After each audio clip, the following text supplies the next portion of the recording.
Marami na tayong nalalaman sa Bible ay meron pa rin tayong mahalagang dapat pag-usapan at yan yung ating confession of faith. At dyan tayo magsisimula ng ating bagong pag-aaral. Nais ko na maging attentive tayo para sabay-sabay tayong lalalim sa pag-aaral natin ng kasaysayan ng ating pagiging Baptist, pagiging Christian, pagiging Reform, and at the same time ay makita natin ano yung faith of our fathers, yung kinanta natin kanina, na kung saan ay dapat nating ipagpatuloy at dapat nating ipaglaban. So, ang ating first 2 weeks ay tungkol sa introduction. Today will be history, and next week would be necessity. Kaya kung may tanong kayo, ay after ng ating lecture, ang purpose ka ng Sunday School is paikliin ang lecture, pahabain ang question and answer. So, para bigyan ng daan ang lahat ng katanungan na pwedeng lumabas sa ating pag-aaralan. Ang ating pong topic, kung hanggang kailan matapos ito, ay 1689 Baptist Confession of Faith. So, ano yan? Bakit may 1689? Bakit kailangan ng confession? So, we will be having a discussion today of history. So, hindi natin kailangan ngayong araw o ngayong Sunday School ng Bible kasi we are just talking about history. So, wala tayong lalagay na verse. Dahil history lang yan. Okay? So, but before that, let's go to the Lord in prayer. Ama namin Diyos, nagkapasalamat ako sa pagkakataon makabalik sa Sunday School, may bahagi sa aking mga kapatid sa iglesia, ang mga bagay na kung saan ay napag-aralan, at bagay na ikatatatag at ikalalalim pa namin ng gusto sa inyong salita, at ganun din sa mga naipaglaban ng aming mga ninuno sa pananampalataya at ang pagkakalimbag ng mga pagpapahayag. Lalo na sa umagang ito, ay muli magsisimula kaming pag-aralan yung nailimbag na pagpapahayag ng pananampalataya ng mga particular Baptist noong 1677. Maraming salamat po, Ama, at pamadalang sa pangalan ni Jesus. Amen. Sa history ng church, na-reveal ang development ng pagkakaroon ng iba't ibang errors. So, habang lumalaki yung church sa panahon ni Jesus Christ, yung errors ay dumami at naging seryoso yung errors, and when the errors got serious, the church had to address. The church had to convene some sort of synods or conventions, as others may say it, or conferences for the church to address such issues.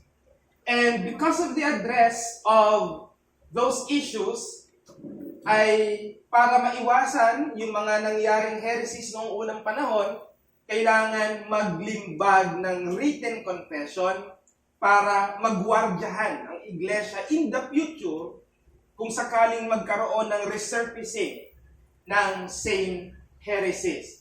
And let's take a word from B.H. Carroll.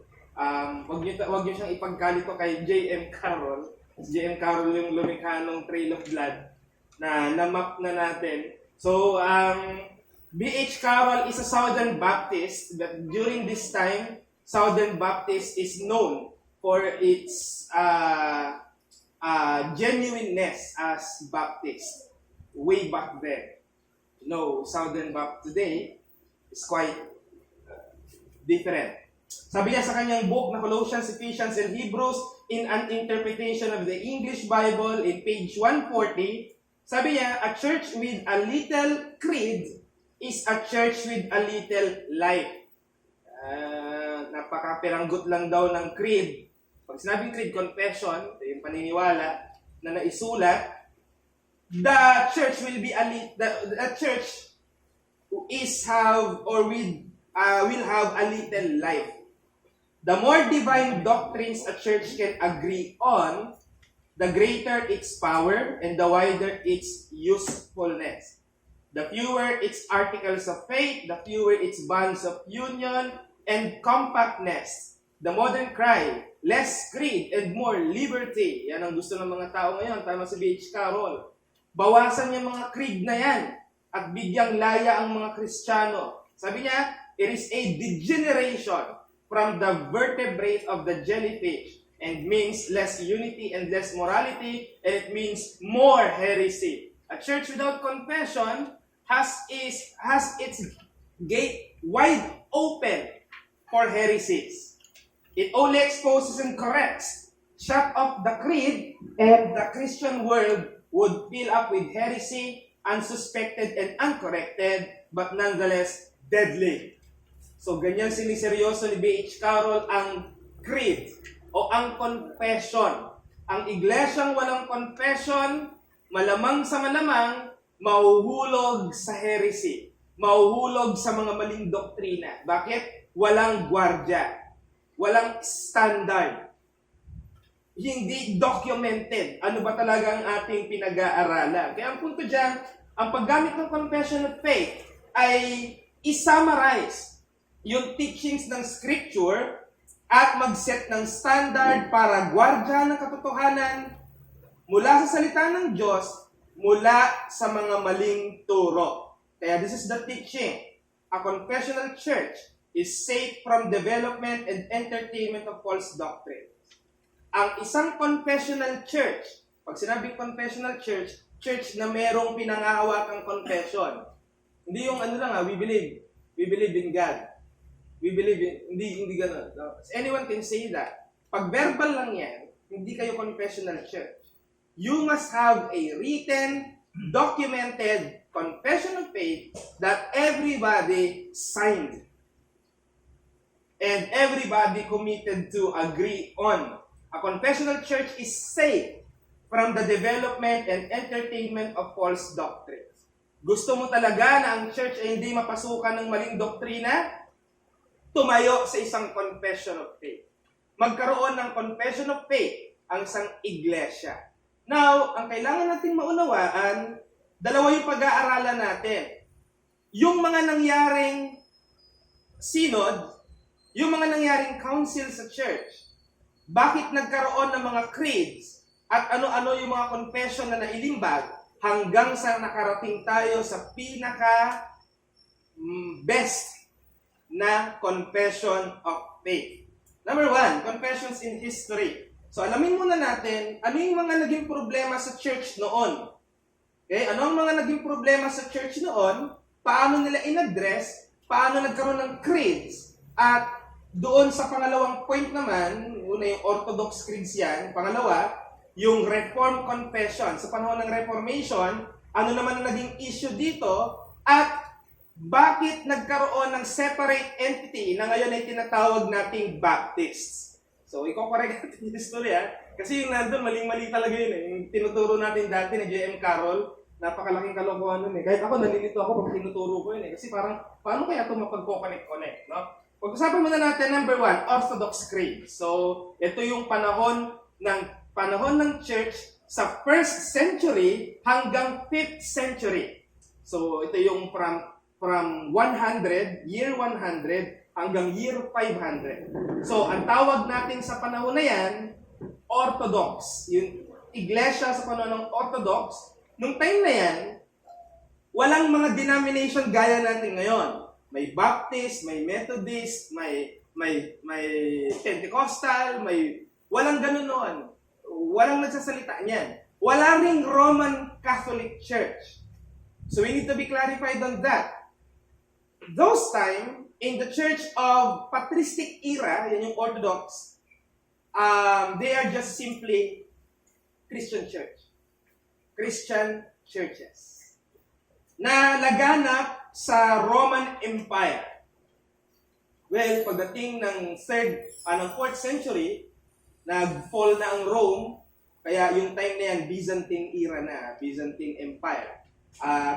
Na unti-unting nasasakop ng Ottoman Empire, ang Rome, hanggang sa mag-fall ito, at natira yung eastern side, na nandoon nag-dwell yung Catholicity ng church. So until now, meron tayong mga types of Catholic na hindi Roman.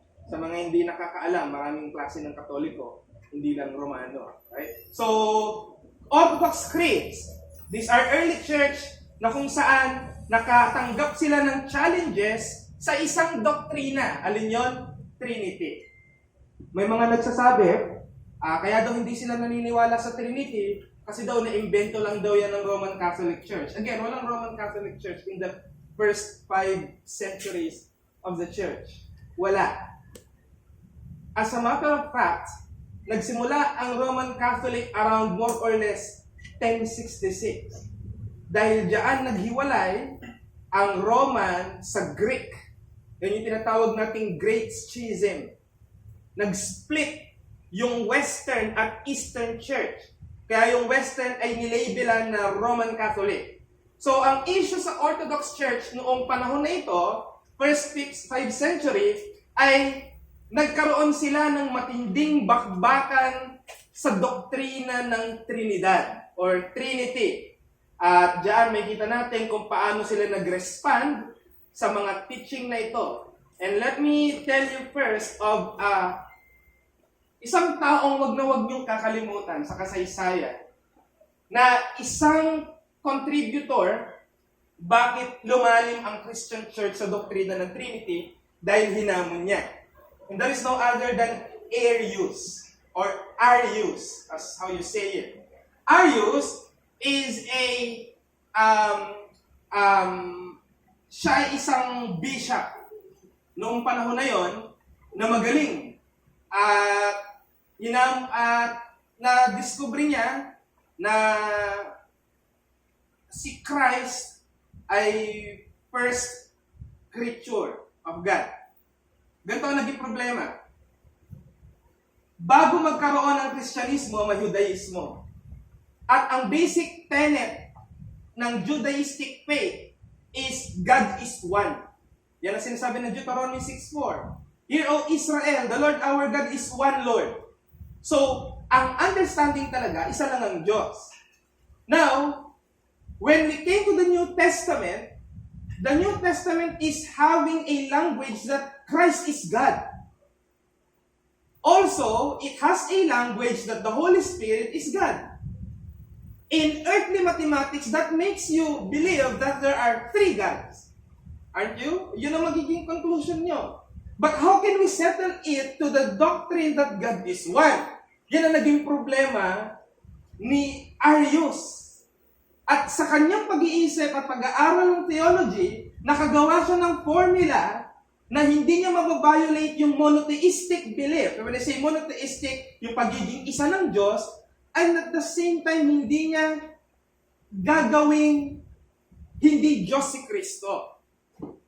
So, ano ang naging formulation niya? Ganito, ang tunay na Ama, ang tunay na Diyos ay yung Ama. And in a certain period of time, He first created His Son, which will be elevated as God. Hindi naman namin tinitin na si Kristo Diyos. Pero, mas totoo yung Ama, mas nauna siya. Yan ang concern ni Arius. Sa mga hindi mahilig sa theology, parang wala namang problema doon. Pero, malaki ang problema doon. At sineryoso yan ng church. Paano pumalat ang kanyang idea? Sa pamamagitan ng jingle. Sa nakakaalam, di ba, pag gusto nyo yung mga politiko para mas makilala, ginaganda ng jingle, ginagaya sa tono ng mga sikat na kanta.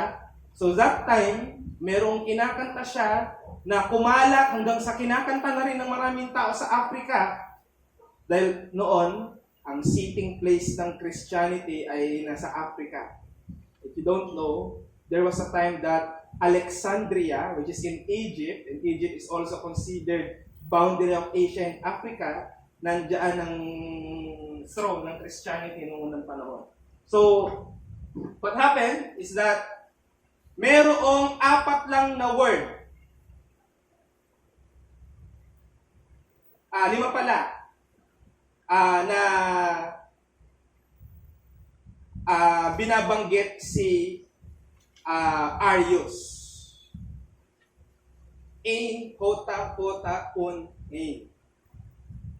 there was a time when He was not. Sabi niya, si Christ daw, there was a time when He was not. So ang doktrina niya, Christ is created, but first creature and highest creation. Now, the church has taken it seriously to the point that they convened a synod, a council. And that is the Council of Nicaea. Nagsimula yan noong May hanggang July 325. We are talking about common era na, sabihin panahon na natin. Year 325, from May to July, nagsagawa ng council meeting ng mga matataas na bishop sa churches noong unang panahon para i-discuss ang heresy na ipinapakalat ni Arius, at yan ay 325, in-address ang Arianism. Nangyari yan sa Nicaea, na ngayon ang Nicaea ay modern day Turkey. Dati, papalit yung bansa na yan. Dati, Constantinople, naging Ottoman, naging Turkey. Ngayon, pinalitan na naman nila, hindi daw Turkey. Okay, sige, sabi niyo eh. So sa Turkey, nangyari ito, na ngayon ay Muslim country na, unfortunately, dahil nasakop din sila ng Ottoman. Pero Turkey was before the heart of Christianity. Nung bumagsak ang Rome, lumipat ang sentro ng Christianity sa Turkey. Kaya yung 7 churches na makikita niyo yung sinulatan ni Christ sa Revelations 1-2, lahat yun nasa Turkey yun. Lahat yun nasa Turkey. Ganyan kaganda yung lugar na yan. Kaya kung gusto niyo mag-pilgrimage, gusto niyo lakbay ng mga Holy Land, huwag niyong lalaktawan ng Turkey. Okay, so there. Ano nangyari sa Council of Nicaea? Arianism developed by Arius has been addressed and condemned. Kinondemn nila yung bagay na yon, and it led to the development of Nicene Creed. So if you don't mind, dito sa aking Bible ay mayroong Nicene Creed. Napakaikli lang niyang credo, pero makikita nyo na dito nagsimulang ipaliwanag ng matindi ang Trinity.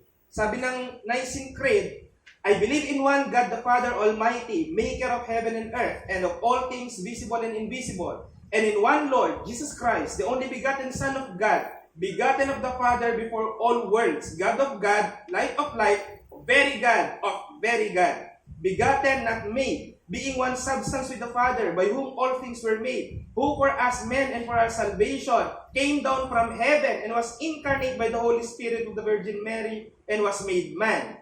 So, diyan, pinakilala ang God the Father ay Diyos, si Jesus ay Diyos, ang Holy Spirit ay Diyos. Kaya mula diyan, na-invent, or hindi invention, kundi na-develop, tungkol sa doktrinang ito, na ang Ama, Anak, Espiritu Santo ay isang Diyos. Para hindi lagi natin sinasabing doktrina ng Diyos na Ama, Anak, Espiritu Santo, lagyan natin ng pangalan, Trinity. Kaya pag nagsasabi, hindi kami naniniwala sa Trinity kasi wala sa Bible. Kasi nga, kailangan magkaroon tayo ng pangalan sa napakahabang konsepto. Kung ang konsepto ay nasa Biblia, pero hindi binigyan ng Biblia ng pangalan yung concept na yon, we can have it named. Para alam na natin kaagad kung anong tinutukoy. So, in Council of Nicaea, kinondemn ang Arianism at nagkaroon ng Nicene Creed. So, they declare sa mga churches na pagdating sa doktrina ng Diyos, tayo ay Nicaean. Ngayon, nagkaroon na ng dalawang denomination ng Christianity. Hindi Baptist o Methodist. Hindi. It's either you are Nicene or Arian. Ganun na ngayon ang distinction. O, anong church mo? Arian kami. Anong church mo? Nicene kami. Ganun dati ang pinag-uusapan. Hindi. Roman Catholic ka ba? Born again ka ba? Wala yun. Ngayon lang yun. Next, nagkaroon ng resurfacing itong same heresy at nagsimula uling magpatawag ng council. At yan yung Council of Constantinople na ngayon ay modern Istanbul, Turkey. So yan ang nangyari noong 381. Nireject nila yung resurfacing ng Arianism at inadopt ang Nicene Creed. So officially, minandate ng mga churches na basahin lagi ang Nicene Creed noong 325. Next council ay yung nangyari sa Ephesus. Ito, ibang year na, 431. Saan po yung Ephesus? Modern day Turkey. Yun pa rin, no? So, Council of Ephesus 431. Dito naman, nagkaroon ng bagong heresy na ang inaatake naman yung nature ni Jesus Christ. At yan yung Nestorianism. Alin ang nangyari dyan sa Nestorianism? Naniniwala kasi sila na ang Nestorian, ganito. Di ba? Sa Arian, si Jesus, creature, na inelevate sa pagiging God. Ang naging problema ng church after is, teka, si Jesus ba, Diyos na puro, o tao na puro na naging Diyos? O pareho? Pag kung pareho, magkahalo ba o magkahiwalay? Yan ang problema nila. Reasonable kasi ang church ay nasa pagiging baby pa lang nung time na yon. Tandaan nyo, first 500 years ng church. Ang Bible ay napaka-broad for them to read. But they have summarized it. Ang Nestorianism, ganito ang naging problema ng Nestorianism. Si Jesus, dalawang person. Diyos at tao. Pag sinabing dalawang person, siya mismo ay mayroong taglay-taglay na dalawang pagkatao. Mayroon siyang pagka-Diyos at mayroon siyang pagka-tao. Ang problema, nakita ng church yan na mali. So they convened a council in 431 to address it at dito nabuo yung hypostatic union of Christ. Na ang doktrina, isang person lang si Christ pero meron siyang dalawang nature. Man at God. At nag-resurface yung issue na yan uli. At yan naman yung Council of Chalcedon in 451. At dito, tinry naman i-correct ng isang taong si Eutyches yung error ni Nestorius. Sabi niya, mali talaga si Nestorius. Hindi dalawang person si Christ. Pero kanya, ganito naman. Isang tao lang si Christ na halong tao at halong Diyos. Kaya lang, yung pagkatao niya, parang patak ng tubig na pinatak sa laot. Kaya nadaig ng kanyang pagka-Diyos ang kanyang pagkatao. So technically, si Christ ay Diyos na lang. Yan ang monophysitism or tinatawag ng Eutychianism. But that has been addressed and condemned in Chalcedon noong 451. At nireject yan at muli nireaffirm na si Jesus ay vera homo vero Deus, meaning truly God and truly man. So anong nangyari sa panahon ng first 500 centuries? Tumibay ang church sa doktrina ng Trinity at Christology. Yan ang nangyari. Kaya yung apat na creed ng first 4 councils of the church ay confession of faith din natin bilang Orthodox. We are Orthodox church. Therefore, we affirm these creeds. Okay? We affirm these creeds. Kaya ito ang naging Christology formula ng church noong unang panahon. Jesus Christ is one person with two nature. Tapos ito yung pinapakabisa sa amin ni Pastor Noel. Sabi niya, kahit mapaginipan nyo, basta't makabisa nyo. Ito ang tatandaan natin pag si Jesus Christ ay pinag-uusapan. One person, two nature. Tas 4 na character. Without confusion, without conversion, without division, without separation. If you believe those, matibay ka sa Christology at tama ang doktrina mo tungkol kay Kristo. So that's how the church defended the doctrine of the Orthodox faith. That is why tayo din ay Orthodox. Kaya kung tayo, halimbawa, ay nag-exist sa panahon nila, tayo ay Orthodox. Kaya pag sinabi natin Orthodox, ang huwag niyong iisipin, yung mga Katoliko yun sa Greece, yung mga Katoliko sa Russia. Tawag kayo sa kanila, Orthodox Catholic. Pero ang totoo, pag sinabi natin Orthodox, naniniwala ka sa apat na council na yan, na nangyari. Now, nagkaroon pa ng maraming council ng church, 23 na nga ngayon, pero yung pang-5 hanggang 23 ay lahat corrupted na. Hindi na natin tinatanggap. Kasi ang pinag-uusapan na doon, yung pagiging nanay ng Diyos ni Mary, yung celibacy ng pare, ganun, hanggang sa nagkaroon na ng Roman Catholic Church. So, ang tinatanggap lang natin bilang mga Orthodox, yung 4 na council. Yun lang ang tinatanggap natin. Yung pang-5 hanggang pang-23, which is the Second Vatican Council, hindi na natin tinatanggap yun. Kasi very Catholic na siya. Kaya, ano yung mga doktrinang kinapapalooban ng Orthodox? Trinity, Christology, Pneumatology, at Canons of Scripture. And to add, doon sa Council of Nicaea, diyan pinagtibay ng church na ang books lang ng Bible ay 66. Diyan nila kinilala yung Canons of Scripture. Kaya warning, brethren, pag ang tao o ang church ay hindi Orthodox, bawal tayong makapag-fellowship. No talks. No negotiation. If the church is not Trinitarian, not hypostatic union, do not believe that the God, the Spirit is God, no fellowship. Kahit pa sabihin mong hymnal din sila. Kahit pa sabihin mong solemn sila sa worship. Kahit pa sabihin mong maganda rin sila, may parang tayo rin. Hindi sila maingay. Hindi natin pinag-uusapan anong ginagawa nila sa church. Pinag-uusapan natin anong pinapaniwalaan nila. If they are not Orthodox, no fellowship. Now, ang problem, pag Orthodox lang ang pag-uusapan, kahit naniniwala ka sa Orthodox, pwedeng hindi ka pa rin ligtas. Bakit? Hindi Orthodoxy ang doktrinang kailangang maintindihan para sa salvation. Dito papasok ang isa pang importanteng distinctive ng isang church. Ang church, bukod sa pagiging Orthodox, dapat siya rin ay evangelical. Kaya nung ang church ay tumanda hanggang dumating yung Dark Ages. Dark Ages is from AD 500 pataas hanggang sa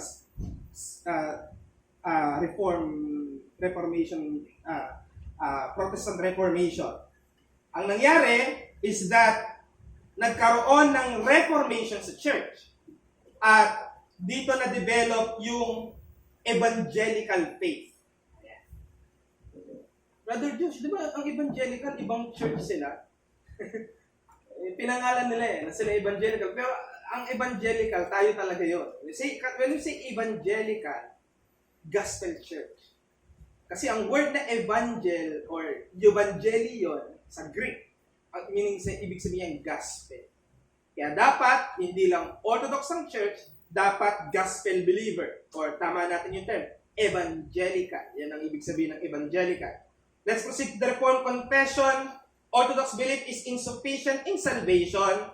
Evangelical doctrine must be adhered and believed. Ang ginawa ng mga reformers, nire-establish nila ang doctrine ng justification by faith alone. So pinag-uusapan na kasi dito, noong panahon ng 16th century pataas, naligtas ba talaga tayo sa ginagawa natin o sa gawa ng Diyos lang? And dito na-develop yung iba't ibang mga confession sa panahon ng Reformation. Unang confession of faith. Para masabing reform ang church, dapat isa sa mga sasabihin ko, pinangahawakan nila. Okay, number 1, 3 forms of unity of the Dutch Reformed Church. Ito ang church sa Netherlands. Or sa Holland, noong unang panahon kung tawagin nila ito, Holland. So, ang 3 forms of unity, ito ay binubuo ng 3 confession of faith. Kaya nga siya 3 forms of unity. Ang Baptist ay may 3 forms din. Pero may ako sabihin ko ano yan. So, 3 forms of unity ng Dutch Reformed Church. Nagtataglay ito ng Belgic Confession, Heidelberg Catechism, at Canons of Dort. Canons of Dort is where we got our Doctrines of Grace. Yung tulit, tinatawag sa Dutch Reform yun. Ang ine-emphasize ng Dutch Reform sa pamamagitan ng kanilang three forms of unity ay Calvinism, Presbyterian form of church government. So, kapatid natin ito sa pagiging Orthodox, Evangelical at Reform. Pero, hindi na natin sila kasama pag ang pinag-uusapan na natin ay church. Kasi nga, Presbyterian sila, tayo congregational. Kaya pa natin tayo magmadali. No? Ano natin yan. Paano nangyari ito? Sa pamagitan ng patuloy na pagreforma sa Church of Netherlands. O tinatawag natin Dutch Reformed Church. Now, lumalim muli ang mga reform and noong 1647, nagkaroon ng tinatawag na Westminster Confession of Faith. Dito pamilyar na tayo kasi malapit-lapit na sa atin. 1647 Westminster Confession. Westminster is a place in London sa England. Okay? So ano nangyari dito? Nagkaroon ng Reformation sa Church of England. So kung matatandaan niyo yung Church of England, ito yung official church ng UK. Church of England. Okay? Kaya lang, nung time na yon, sila ay Episcopalian. Now, dahil dumami ang Puritans, at hinihingi nilang ma-reform ang Church of England, nagpatawag ng synod para magtatag o maglimbag ng isang solid na confession of faith. Ito ay pinagparticipatan ng mga Puritans, ng mga Scottish Reform, para iwan ang Episcopalianism. Episcopalianism, parang Katoliko rin. Mayroong bishop, archbishop, most reverend, cardinals, ganun ang Episcopalian. Pero, iiwan na ito ng mga Puritan at para yan ay ma-establish, kailangan nilang gumawa ng bagong confession of faith. So, in 1647, ito ang naging official na confession of faith ng Church of England. Pero, nung napalitan ang monarch noong 1660, binalik ng monarch ang Church of England sa pagiging Episcopalian. And until today, Church of England is Episcopalian. We now call the Church of England the Anglican Church. So, kayo ay familiar. Sana, boring ang church history, pero kailangan nating pag-usapan muna ito bago tayo pumunta sa mismong confession.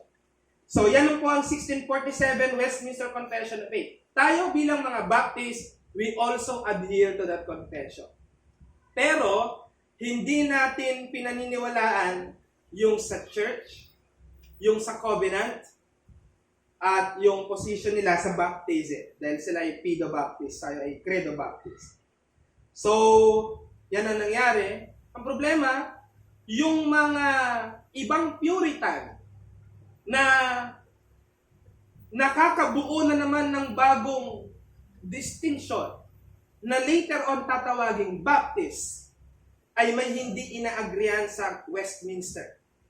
So what they did is to convene a group and create their own confession para makita yung distinction nila from the Westminsterians. So, sinabing Westminsterians, yung mga nag-hold sa 1647 Westminster Confession. At nangyari yan noong 1677. Nice ko lang sinama ko yung 1644. Ganito yan. Noong 1644, may mga particular Baptist na Calvinist. 7 churches sila sa London. Nung sila ay nag-meeting, gumawa sila ng confession of faith, pero hindi naman nila ito pinablish for public. Nasa kanila lang. So, hindi siya nalaman ng mga churches noong panahon na yun. Kaya, mas nakilala yung 1647 Westminster. Now, sino itong mga particular Baptist? At bakit nagkaroon ng Baptist? Simple lang. Ang Baptist, sila yung mga reform. Yan ang huwag nating kakalimutan. Produkto sila ng Reformation. Hindi bago mag-Reformation. Kalokohan yun. Pero, bakit ganun, Brother Josh? May mga Anabaptist naman bago ang Reformation. Mali rin. Ang Anabaptism ay nagsimula ng Reformation din. They are what we call the radicals. Sila yung sinamantala, yung pagkakaroon ng Reformation, and ang kanila pala, sisirain din nila yung diwa ng Reformation dahil sa mga maling doktrina nila. Sila yung Anabaptist. Pero yung mga Baptist, ito yung mga Puritans na merong ibang conviction pagdating sa baptism, pagdating sa church polity o sa church government. Hindi sila agree sa Presbyterian form, so they embrace the congregational type of church government na later on, nagpakilalang sila ay Baptist. But the problem is, may mga Baptist na hindi Calvinist. At may mga Baptist na Calvinist. Itong mga Baptist na hindi Calvinist, ang tawag sa kanila nung time na yun ay General Baptist. Why? Because they believe in General Atonement. Itong mga hindi naniniwala sa General Atonement, they are the Particular Baptist. Why? Because they believe in particular redemption. Yun lang ang ibig sabihin nun. Particular Baptists are now known as Reformed Baptists. That is our true Baptist heritage. Hindi Henrician, Arnoldian, Waldensian. Napakalaking kalokohan. Walang mga supported documents yun para patunayan totoong nangyari yung mga yan. Anyway, noong 1677, nagtipon ang over 100 Baptist churches sa London para maglimbag ng kanilang sariling confession na tinawag nilang 1689 Second London Baptist Confession kasi nga may first, yung 1644. Kaya kanila, Second London Confession of Faith, 1670. Ito ay nailimbag noong 1677, pero na-present lang nila sa monarch noong 1689 at inadapt nila at pinakilala nila ito ay 1689, pero totoo, 1677 natapos ang confession na ito. Now, ano po ang pinaniniwalaan dyan? Ano po ang nangyari pala dyan? Sinabmit ito ng mga Baptist sa English government noong 1677 dahil sa Act of Religious Freedom. Bakit kinailangan ng mga Baptist sumulat ng confession? Simple lang. Inaakusahan sila ng mga Westminsterians na sila daw ay mga Anabaptist. Kasi nagbabaptize sila ng adult. Nire-rebaptize nila yung galing sa Roman Catholic Church. Ganun din ang ginagawa ng mga Anabaptist. So, naging akusasyon sa kanila, nako, Anabaptist kayo. Pero para i-defend ng mga particular Baptist na that is not the case, they written down their own confession, pinablik nila para makita ng ibang mga denomination at para sila ay yakapin na, uy, reform nga talaga kayo. At nung yan ay nangyari, na review ng Westminster, they have affirmed, yes, you are with us. Dahil taglay nyo ang reform distinctive. Anong nagpaiwalay sa atin sa landmark? We have confession of faith na 1689. Ito yung mga non-conformist Puritans na ayaw sa idea ng Westminster. Nirevise na lang ang sabay declaration na revision din ng Westminster. Kaya nabuo yung 1689 Confession of Faith. Ito ngayon ang distinctive ng isang particular Baptist. So, aalis na tayo doon sa Reform. Di ba? Mula papalaki, papalit ng papalit yan. Orthodox. So, pag Orthodox, Trinitarian tayo, Christological, Pneumatological. Pagdating dyan, friends pa natin ng Roman Catholic. Kasi Orthodox yan. Kakampi tayo, Orthodox time na. Pero liliit ang distinction. Ang susunod na distinction, evangelical. Dapat gospel kayo. O laglag na yung Roman Catholic doon. Matitira na ngayon lahat ng evangelical. Pentecostals, born again, Anglican, Presbyterian, lahat yan. Now, hindi rin lahat ng evangelical reform. Dahil may mga Arminian. So, sa reform naman na distinctive, laglag na yung mga Arminian. Laglag na yan, yung mga Pentecostal na iba yung doktrina. Now, aalis tayo sa reform. Hindi rin kasi lahat ng reform ay magkakasundo. Ano ang nagpaiba sa atin sa ibang reform? Baptist tayo. At ito ngayon ang distinctive ng Baptist sa ibang reform. Number one, Naniniwala tayo na ang bautismo dapat sa mga believer lang. Very unique yan. Kahit hindi mo sabing baptist ka, at sinabi mo ang baptism para lang sa mga believer, alam na, baptist ka. Kasi distinctive yan ng baptist. Believers baptism. Nagiging iba tayo sa ibang Reformed Church dahil sa doktrina natin ng baptism, hindi tayo naniniwala na ang bata dapat binibinyagan. Okay? Pangalawa, naniniwala tayo sa local church autonomy. Dito nagiging iba rin tayo sa ibang Reform dahil ang ibang Reform naniniwala na ang elders ang namamahala sa church. Ang mga elders, ang nag-a-appoint ng elder din, at merong karapatan ng ibang ecclesiastical body na pangunahan ng ibang ecclesiastical body. Pero ang Baptist, iba. Ang isang local church, ang mayroong exercise of government in themselves.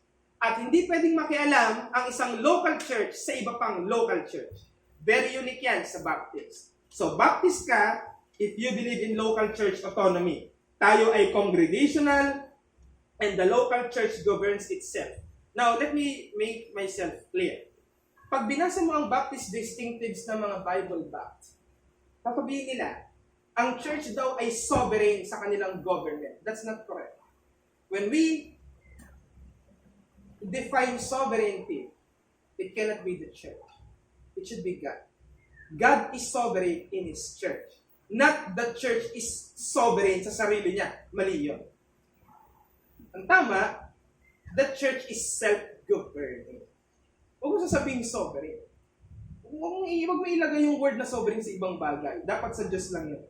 So, local church autonomy. Pangatlo, separation of church and state. Ito, very unique dito sa Baptist. Naniniwala ang Baptist ng church ay separated para sa mga spiritual work at hindi dapat ito nagpe-play ng role ng mga politicians. Dapat ang church hindi ka involved sa government o sa policy ng government. You can help the government, but not to the point na sasali ka sa government. At sasabihin mo, kailangan ang batas ng church i-implement natin sa state. We are not like that. Ngayon, ang post-millennialism, ganyan. Ang dapat i-redeem ng church ang dapat pati government. So, hindi ko naman sila sinasabi na ako saan ganun sila. Mamaya makinig sa akin post nila at ako yung call out. Pero parang ganun kasi yung kanilang idea. And next, individual soul liberty. Ito ang isa pang kagandahan sa Baptist. Ang individual ay may karapatang pumili ng pananampalatayang gusto niya. Yan ang problema sa ibang reform. Sa ibang reform, pag pinanganak ka ng nanay at tatay may Presbyterian ka, bininyagan ka na eh. Kaya lalaki kang dapat maging committed sa isang Presbyterian church. Wala kang choice na pumili kung ano yung gusto mo. Pero sa Baptist, iba. Every person has his or her own freedom to worship and believe according to what his or her conscience dictates him or her to do. Hindi dapat ito pinapwersa ng sino man, sa loob man o sa labas ng church. That is solid sa mga Baptist. Ibigyan ko ulit kayo ng history lesson. Nung naitatag ang United States of America, USA, sabi ng mga nasa Congress, gawin nating Baptist nation ang US. Anong sabi ng mga churches? No! Everyone has his or her own right to choose his religion. That's unique to Baptist. Kaya, hindi tayo makakarinig na kahit gaano kadami ang Baptist sa lugar na yan, ay masasabing, Baptist itong lugar na to. No. Because we respect individual soul liberty. Yan po ang mga distinctive ng Baptist. At para maging reform yung Baptist, yung nasa Reformed Catechism, kailangan mag-add yun. So point, the publication of written confession of faith gave solid foundation for the modern church to keep her from false teachings of the past. And to say that confession is unnecessary is to make a church ignorant of the history and vulnerable to apostasy. Pag walang confession of church confession of faith ang church, mabilis makadat ng maling doktrina, at dahil hindi nagpapahalaga sa kasaysayan, mabilis ma-apostatize ang church. Kaya napakaganda po ng confession, nagbabantay ng church. Yan po yung kagandahan niyan. Ang hamon, na hindi naman nahamon sa atin, be a confessional church. Marami pang mga church ngayon na nagsasabing, no other creeds but the Bible alone is also a creed.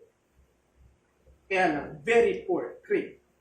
Why? Because it didn't specifically indicate alin ba talaga yung tinatayuan natin. Be a confessional church at it will guard the church from the errors of the past at gagawin niya ang church na watchful for the resurfacing of the same heresies in the future. Kaya kapag aral ka sa history ng church at confession, yung maling doktrina alam mo, dati pa to, na-address na to, naging iba lang yung pangalan. Yung Arianism ngayon, Jehovah's Witnesses na ngayon. Kaya akalain nyo na parang kailan lang yung ganong idea, pero when you read church history, ay hindi. Nagsimula to kay Arian. Even Iglesia ni Cristo is like that. Yung naniniwala sa mga ganon. Naniniwala sa mga maling doktrina. So we praise God because we are confessional church. And we are beginning to dive more deeply sa essence at substance ng confession of faith. Next week, we will be discussing about why the confession of faith is necessary to the local church. So we will deal with the necessity of the confession of faith. And now, any questions?